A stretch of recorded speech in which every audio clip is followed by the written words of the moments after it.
पूर्णिया सांसद पप्पू यादव को लॉरेंस बिश्नोई के नाम पर धमकी देने वाला महेश पांडे गिरफ्तार हो गया है। आरोपी का लॉरेंस बिश्नोई से कोई संबंध नहीं है। तो देखिए, लॉरेंस बिश्नोई के नाम पर पप्पू यादव को धमकी मिलने के बाद खूब चर्चा हुई।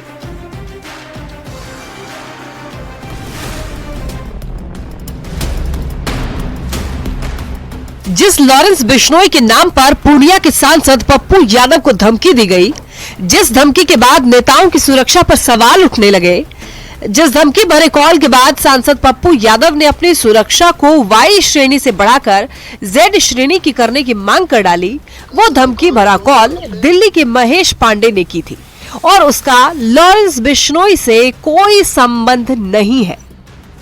इधर कोई लॉरेंस बिश्नोई वगैरह कोई ऐसा कुछ नहीं, उनसे कोई एंगल नहीं है जिसमें इनका जुड़ाव उस तरह से। चेहरे पर काला नकाब ओढ़े यही वो महेश पांडे है जिसे पुलिस ने दिल्ली से गिरफ्तार किया है। वो मोबाइल और सिम कार्ड भी बरामद कर लिया गया है, जिस दुबई के नंबर से लॉरेंस बिश्नोई के नाम पर महेश पांडे ने पप्पू यादव को धमकी दी थी। इस मोबाइल में जो इस्तेमाल सिम था, इसके थ्रू उनसे धमकी दी गई थी, जो सिम और मोबाइल रिकवर कर लिया गया है। ये दिल्ली के रहने वाले महेश पांडे, पिता कृष्ण कुमार पांडे, सेक्टर 4 नई दिल्ली के रहने वाले हैं। आपको बता दें कि बाबा सिद्दीकी की हत्या के बाद पप्पू यादव ने लॉरेंस बिश्नोई गैंग को लेकर कुछ बयान दिया था, जिसके बाद पप्पू यादव को धमकी मिली। कई नंबरों से फोन कर पप्पू यादव को धमकी दी गई, जिसका एक ऑडियो खुद पप्पू यादव ने जारी किया था। इसके बाद पप्पू यादव ने सुरक्षा बढ़ाने की मांग की और सरकार पर भी निशाना साधा था। लेकिन महेश पांडे की गिरफ्तारी के बाद ये बात साफ हो चुकी है कि जिस व्यक्ति ने सबसे पहली बार फोन कर पप्पू यादव को धमकी दी, उसका लॉरेंस बिश्नोई गैंग से कोई संबंध नहीं है। न्यूज़ 18 के लिए पूर्णिया से कुमार प्रवीण की रिपोर्ट। लॉरेंस बिश्नोई के नाम पर पप्पू यादव को धमकी मिलने के बाद खूब चर्चा हुई और ऐसे में यह जानना जरूरी है कि कौन है लॉरेंस बिश्नोई, क्यों उसके नाम पर महेश पांडे ने पप्पू यादव को धमकी दी। तो पहले लॉरेंस बिश्नोई के बारे में जान लेते हैं। देखिए, दरअसल लॉरेंस बिश्नोई पंजाब का रहने वाला है और जिसकी गिनती इस समय देश के सबसे बड़े गैंगस्टर में होती है। बिश्नोई 2016 से जेल में बंद है और वहीं से अपने गैंग को वो चला रहा है।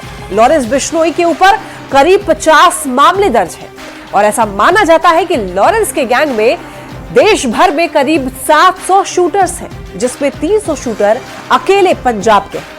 ये संख्या ये बताती है कि लॉरेंस बिश्नोई का नेटवर्क कितना बड़ा है। लॉरेंस बिश्नोई का नेटवर्क सिर्फ भारत ही नहीं बल्कि विदेशों तक फैला हुआ है, जिसमें जर्मनी, कनाडा और अमेरिका जैसे देश शामिल हैं। लॉरेंस बिश्नोई के बड़े गुर्गे या कहे कि उसके गैंग के जो बड़े बदमाश हैं, वो है उसका भाई अनमोल बिश्नोई, गोल्डी बराड़ जो विदेश में रहता है और रोहित गोदारा।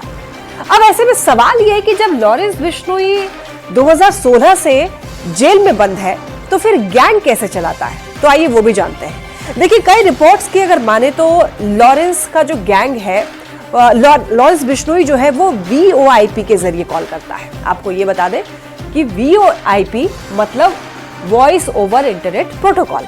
इंटरनेट से कॉल किया जाता है और ऐसी कॉल को ट्रेस कर पाना बहुत मुश्किल है। तो अब सबसे बड़ी बात यह है कि लॉरेंस गैंग ने कई बड़े अपराध किए हैं जिनकी चर्चा पूरे देश में हुई और जिसकी वजह से लॉरेंस का खौफ हर तरफ देखा जा रहा है। और यही नहीं, महेश पांडे जैसे लोग उसके नाम पर धमकी देकर दुश्मनी साध रहे हैं। तो आइए लॉरेंस गैंग के बड़े कांड भी जान लेते हैं। देखिए, लॉरेंस बिश्नोई गैंग ने पंजाबी गायक सिद्धू मूसेवाला की हत्या की जिम्मेवारी ली।